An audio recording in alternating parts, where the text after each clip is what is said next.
Let's talk about one of history's great monsters. The entire Roman world demanded or endorsed the succession of Caligula in 37 AD. He had to travel from the place of Tiberius's murder at Misenum to Rome. Suetonius tells us, when he entered the city, full and absolute power was at once put into his hands by the unanimous consent of the Senate and of the mob, which forced its way into the house. Suetonius also writes that by gaining the throne, Caligula fulfilled the highest hopes of the Roman people, indeed of all mankind. And by all mankind, of course, he means the entire Roman city population, the soldiers, the provinces, and every city in the empire. The Jewish philosopher Philo, writing in Egypt, which was a Roman province, tells us that there was nothing to be seen in any city but altars, sacrifices, men clothed in white garments, displaying their joy by the brightness of their looks. In our modern language, Caligula could claim a mandate of the masses. Or let us put it this way, if there had been a democratic election in 37 AD, Caligula would have won. History, it seems, is a brutal confrontation with how humanity orders its affairs. No form of government would have prohibited the ascension of Caligula. He would have been the king, the chancellor, the president, it didn't matter. Do we expect there to be a difference between the personal merit of a ruler who ascends democratically and one who ascends tyrannically? I'd like to think so, but this episode of history does not support that. In America, I think we believe that our democracy emerged in defiance of a world of hereditary monarchies in which power was passed to individuals who had no obligation to advocate their merit to the people. In a democracy, candidates for office have to persuade the public to give them power. But even in the present day, you will find disagreement as to how much personal merit is really required to triumph on election day. And it's a common calumny against our political opponents to diminish the real or honest merits of our officials. Caligula had two older brothers and a younger cousin. Did he have any personal merit without which he would not have been emperor?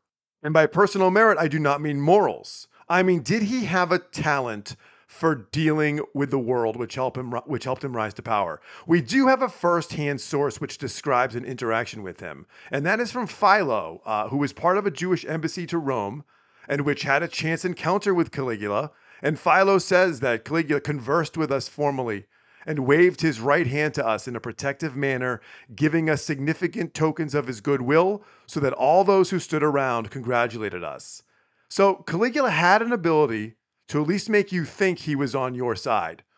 And he also had the tact to survive the onslaught of informants in the age of Tiberius. And that he was able to avoid prosecution was a result of his deceitful discretion, according to Tacitus. That's what Tacitus says. But contrast that take from Tacitus, however, with this satire from Horace, in which Horace says that we're prone to criticize our friends for vices that could just as easily be construed as virtues. And he offers us a germane example of the man who evades every trap and doesn't leave a flank exposed to any shaft of malice. Instead of calling him entirely sensible and a prudent fellow, we speak of his insincerity and crafty ways. Or, as Tacitus says, we speak of his deceitful discretion.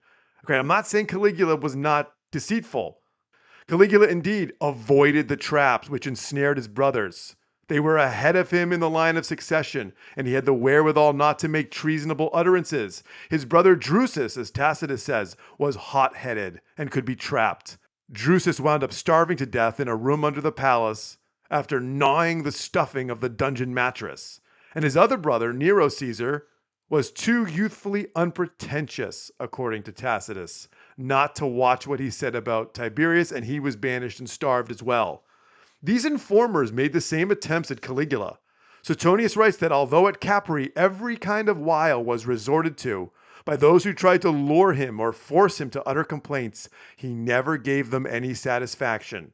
Now, a thought has occurred to me about all this. If you look at photos of this palace at Capri called Villa Jovis, which is where Tiberius descended into his unbridled lasciviousness. Now, I haven't been there, but from photos, it looks like it's this labyrinthine compound with meandering walks and secret rooms.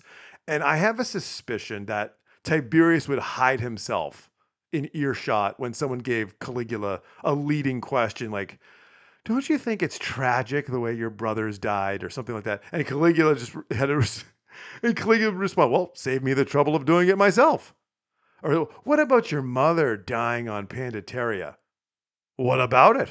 I mean, if you bring that up again, I may have to report you to the emperor. Do you think he was capable of flipping it like that? He seems like he could have. Or if they asked him, what do you think of the emperor? Well, I think it's great that he kidnaps and tortures young nobles. I have a feeling that's the type of response that got Tiberius to mutter to himself. The line recorded by the historians that he was rearing a viper for the Roman people and a phaeton for the world. So I don't think the rise of Caligula was guaranteed or altogether easy, but I will say, in matters pertaining to the acquisition of power in our society, it's either difficult because of us or it's easy because of us.